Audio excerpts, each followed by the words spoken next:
Welcome to my channel. My name is Abby and I'm really excited because this is my first book video that I'm doing. I'm gonna do my October TBR, which is kind of a little bit of my September/October, because some of these books are books I didn't finish in September, but I'm very excited. So I'm gonna start with what I've already read or I'm reading currently.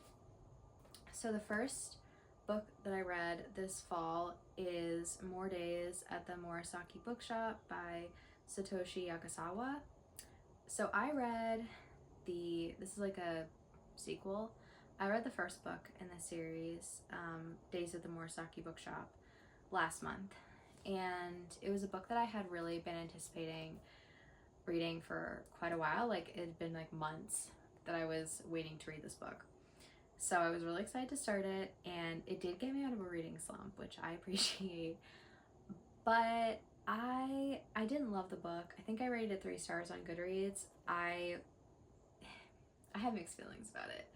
It wasn't what I was hoping for, but I did still like it. And even though I had mixed feelings on it, I wanted to still read the second one, which I just finished like a couple days ago. And I kind of felt the same way about this book. I think my biggest complaint about these is that the characters, I felt very distant from them. Like, even when they'd be going through emotional things, their emotions felt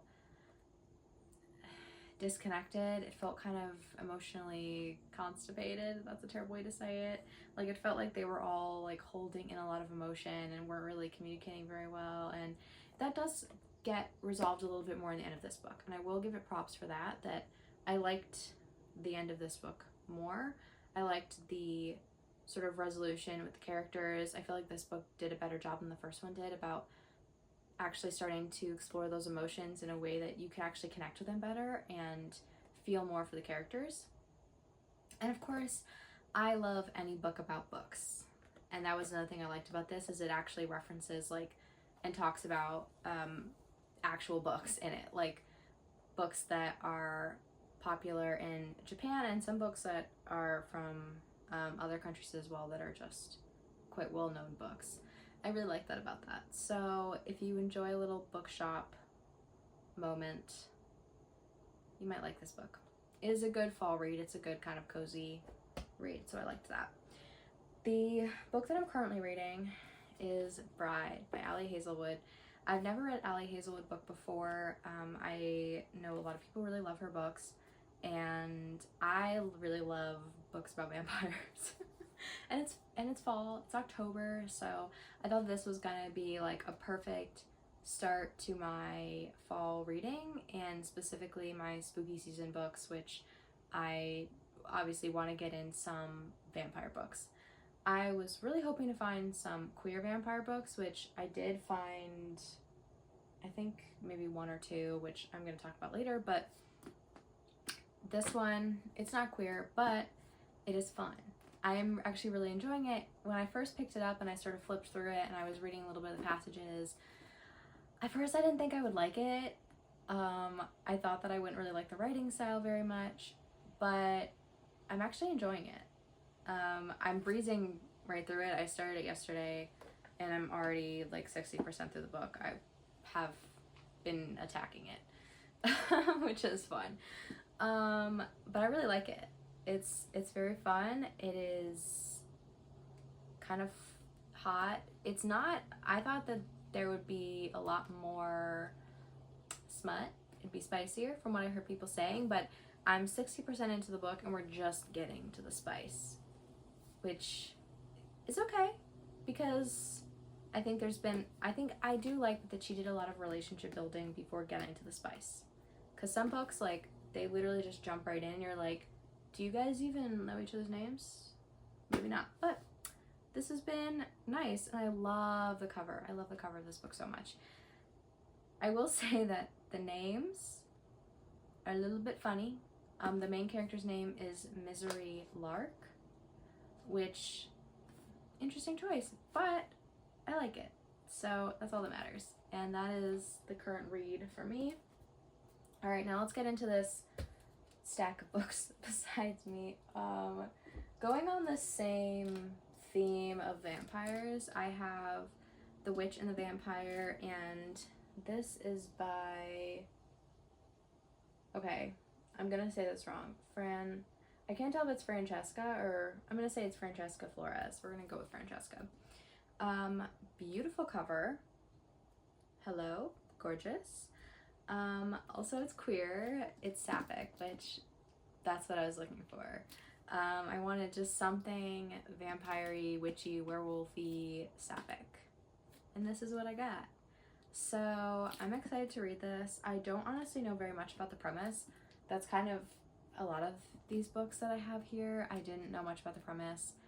I just sort of, like, I'm kind of the person with reading where I'll, like, vaguely read over what the book is about, and if it sparks my interest and the cover is interesting or the title's interesting, something about it grabs me, then I'll read it.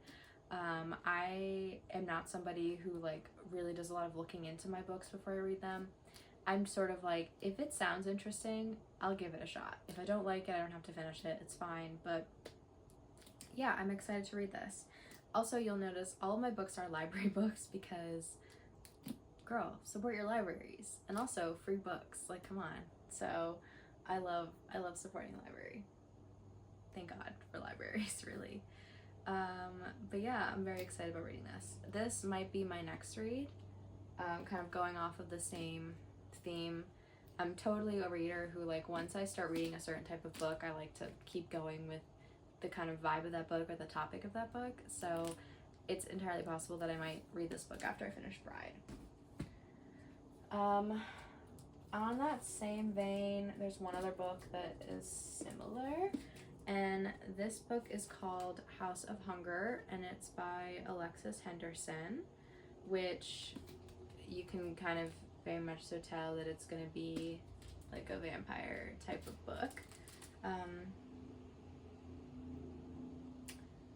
which I'm excited about. So I'm hoping that, I think this one is queer. Let me just, yes. Very excited. So I'm probably gonna do a follow-up video at the end of the month, at the beginning of next month, and go over what I thought of these books once I actually read them. But that's where we're at now. Okay, what should I do next? So as I had already mentioned, I was reading Murasaki Bookshop.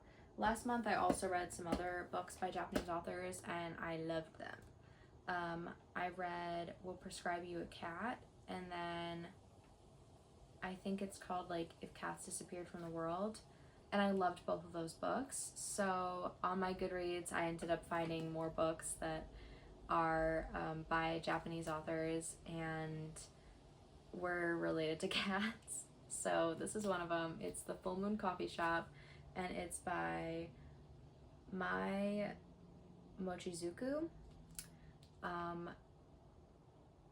I am very excited to read this because it looks very cute, and I love a coffee shop, bakery, bookstore, all those types of books. I am so excited to read them. So that'll be fun.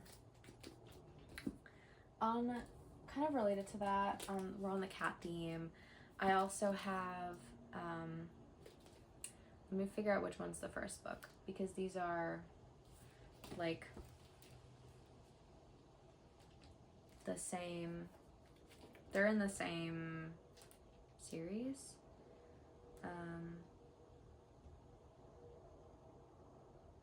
Okay, I don't know which one's the first one. That's great.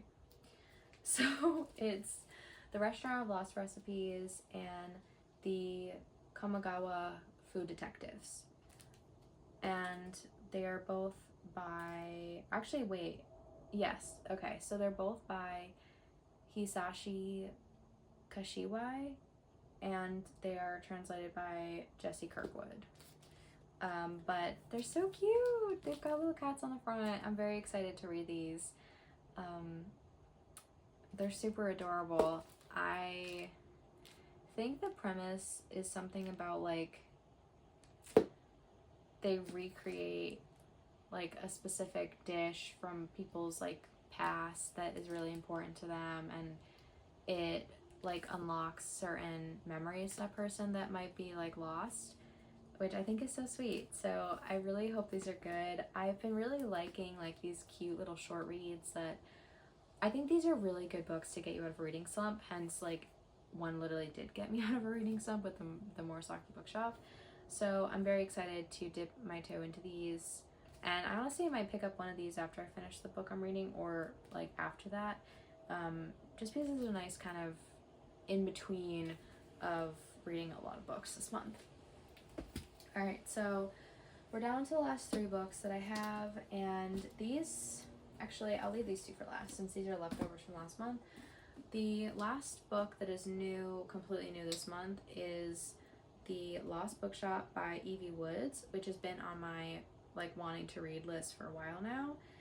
And again, I just love books about books. I love bookstores, libraries, coffee shops. I want all of it. So I'm really excited to read this, and I honestly don't know what it's about, which I kind of love. So I'm pretty excited about it. A Vanishing Bookshop. That sounds fun. So I'm excited to read that.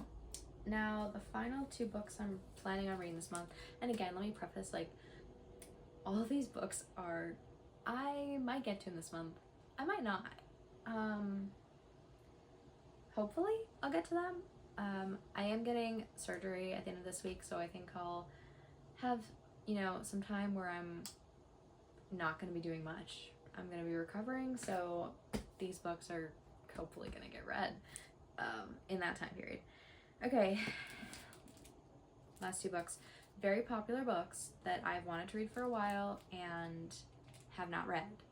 So I often tend to do that. I'm the kind of reader where like I don't usually read stuff that's like right as it's coming out or right as it's really popular,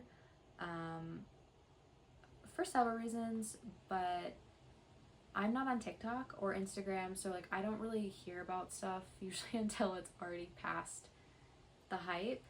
And I don't know, I just sort of, I'm very much a go to the beat of my own drum when it comes to reading. Like I just sort of go all over the place. So I don't tend to read based off of like what's come out or what is popular right now for that reason. But anyways, so I'll start with 7 Days in June because I've actually started this book already, and I've literally just started it, but I already loved it. And I love the protagonist. She seems so fun. I just think it's a really cool premise that like 2 writers who have been like kind of like writing basically about each other without knowing for years after meeting when they were younger, and then them meeting again as adults. I just think it's really fun, and I also really like right off the bat that the female protagonist, she is disabled, which I'm disabled too, and she gets chronic migraines, which I thankfully for me no longer get as much, but I got them a lot when I was a bit younger, and I really relate to how painful they are. And I don't see disabled characters very often, especially characters who have like medical conditions like chronic pain as like the main character of a popular novel. So that is really cool to me. And like even just starting off and her talking about how she basically kind of has to camouflage to like get through when she has to go to like events for her books and act like she's not in pain and act like she's fine, and I really relate to that perspective. So I'm already enjoying it, and I think I probably will at the end of the month, whatever books I get through, I think I will do like a formal video reviewing or just discussing my thoughts on them, because I have thoughts. Do I ever? Alright, so now we're on to the last book, which is Intermezzo. Oh my god, I didn't even say who this was by. Tia Williams. I'm sorry. I've been like, it's 7 Days in June by Tia Williams. I've been just going right through it because I got really excited about that. Yeah, so this is Intermezzo by Sally Rooney. I literally know next to nothing about this. I know that it's about 2 brothers. I know that it's about dealing with grief. And that's all I got.